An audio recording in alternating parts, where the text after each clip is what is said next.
नमस्कार, मैं अभी आपका स्वागत करता हूँ मेरे चैनल मैं भी में। साल था 1937।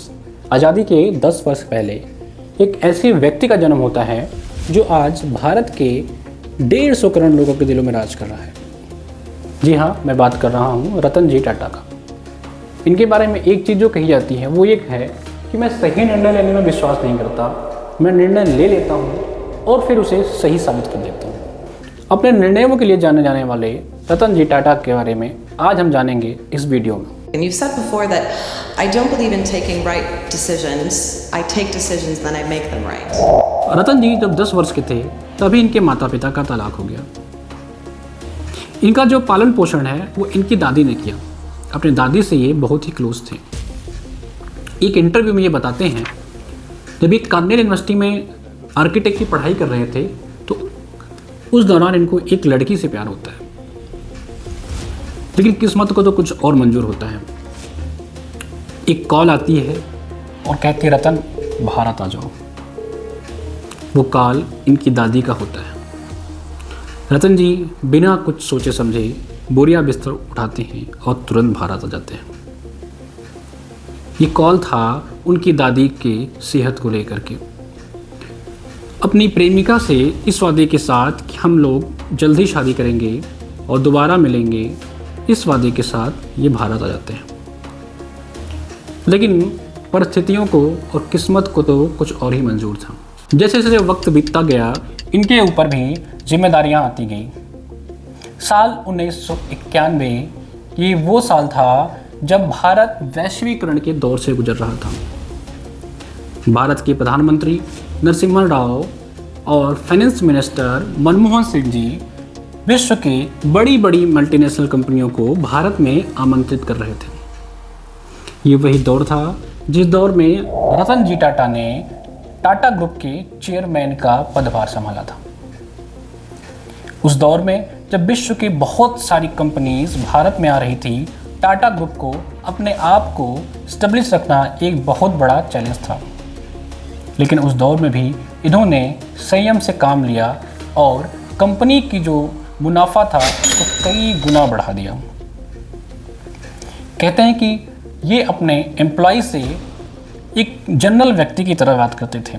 ये जाते थे, वहाँ बैठते थे, लोगों को देखते थे, उनकी दिनचर्या को समझते थे, उनकी एक्टिविटी को समझते थे और फिर उसमें क्या सुधार किया जा सकता है उसको ये आगे आके एग्जीक्यूट करते थे। एक किस्सा कहा जाता है कि कंपनी के तो बहुत सारे एम्प्लॉई जो मज़दूर हुआ करते थे इनको पहचानते भी नहीं थे। एक बार ये ऐसे ही मज़दूरों के बीच में चले गए जहाँ कुछ मज़दूर गुड़ और जो गांव में दाल वाल आता है वो खा रहे थे।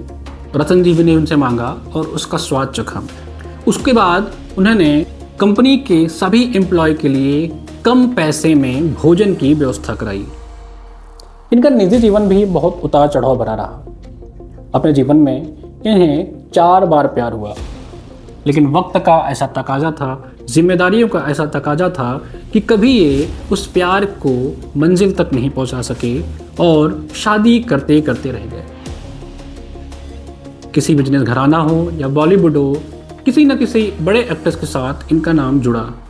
रतन जी ने एक इंटरव्यू में बताया था कि बचपन में इन्होंने माँ बाप को बहुत ही लड़ते झगड़ते हुए देखा था। बहुत ही आघात लगा था इनसे उन सब चीज़ों को और ये उसी समय से शादी जैसे बंधन से बहुत डरने लग गए थे।